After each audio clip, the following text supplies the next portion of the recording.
Greetings, church. William here. I hope you're having a great day. I want to bring you a devotion today from 1 Samuel chapter 17, and we're looking at the story of David and Goliath. And so, at least from the scripture standpoint, this is a continuation of the text that we used just a week or two ago when we talked about stress and anxiety and fear. Before I look at the scripture, I want to make a bit of a confession to you, and I imagine it won't come as a surprise to you when I tell you this, but I wasn't the star athlete in my family. My brother was. But at 15 years old, when I started high school, there was a lot of hope, I suppose, maybe, and even expectation for the athlete that I could be. They would even call me Little Ricky, my brother's name, of course, and that was what the coaches called me sometimes, the other players. And so from every person that I knew that knew my brother also, they thought that I was going to be exactly like him. And a lot of times they would even say, you will be even better than him if you go kind of continue at the rate that you're going. And part of me sort of suspects that they thought that I was going to go from 5'7", 220 to 6'3" or 6'4", 300 pounds. But unfortunately, I didn't get any taller. And so collegiate, colleges were not looking for me. NFL certainly, not looking for me. And so I wasn't the star athlete in my family. But there was also something inside of me that knew that I wasn't supposed to be like my brother. Now, it didn't actually bother me that people compared me or expected me to be like him. I actually kind of wore it as a badge of honor for a long time.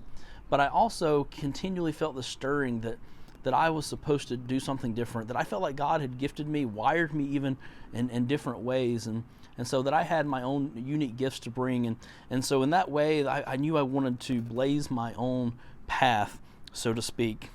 Well, when we read the story of David and Goliath, David he's small, and he's not the type of soldier that anybody expected to step up to volunteer. In fact, he wasn't a soldier at all, but he had experience fighting lions and bears, and I guess in his mind he thought, I've been able to defeat them with stones and slingshot and my bare hands. I can certainly go up against this Philistine giant named Goliath.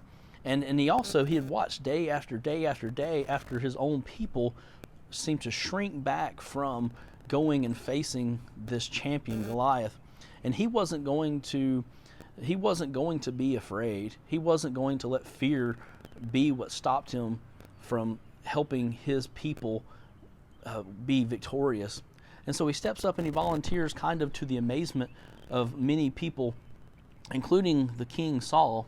And Saul actually, perhaps nicely and well-meaning, wants to dress David in his own gear. It tells us in 1 Samuel chapter 17, verse 38, it says that Saul dressed David in his own gear, putting a coat of armor on him and a bronze helmet on his head. And David strapped his sword on over the armor, but he couldn't walk. He couldn't walk around well because he had never tried. He had never worn that armor before. He had never used Saul's sword before. And he told Saul, I can't even walk in this. And because I've never tried it before. And so he took them off. And then he grabbed a staff and he chose 5 smooth stones from the stream bed, and he put them in his pocket in his shepherd's bag, and with his sling in hand went to kill the Philistine. And you all know the rest of the story. He actually does slay the giant, and Israel is victorious that day because of his bold, heroic action. You can't let other people fit you into their mold. You can't let other people create you, so to speak, in their image. If you know that God has wired you and created you differently than those who are trying to pigeonhole you, you need to be willing and bold enough to step out on your own like David did, and be willing to face the giants in your life in the giftedness that God has given uniquely to you. Now, I think people oftentimes, they're really well-meaning when they try to help us. And again, I think at this point Saul was trying to actually help David, but he just didn't know any different. Sometimes people, they are limited by what they know and what they've done, and perhaps I guess we're all that way. We're limited by what we know and what we've done, and so when we're teaching other people, we oftentimes want them to do it exactly like we do it.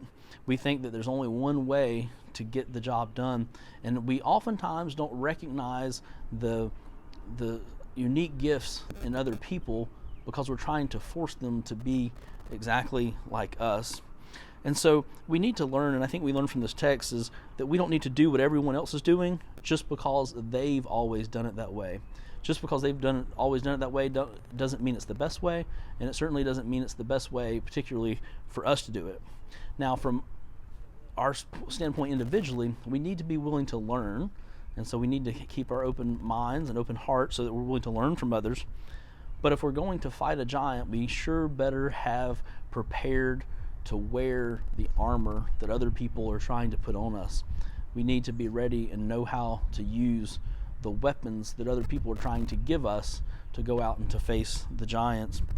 You see, if David would have went out that day in Saul's armor, he probably would have been dead, just like everyone else who went out to fight against Goliath. But David knew. He knew that it wasn't for him. He knew that he hadn't had time to practice and prepare and to go out in Saul's armor. But he knew how he had won battles against lions and how he had won battles against bears. And so he went out in the way that he'd gone out against them, and he, with his bold action and his great faith, was able to slay the giant. And maybe that's what the word you and I need to hear today is that we can slay the giants in our lives, but we need to use our unique gifts to do that. We also need to be willing to allow other people to use their unique gifts to do what they feel like God has called them to do. A lot of times we get like a clear calling that says we're supposed to do something, but we seem to run into the tradition or the way that things have always been done, and we can't seem to do any different. And so if we're on the other side of that, we need to be graceful and let people use their individual gifts.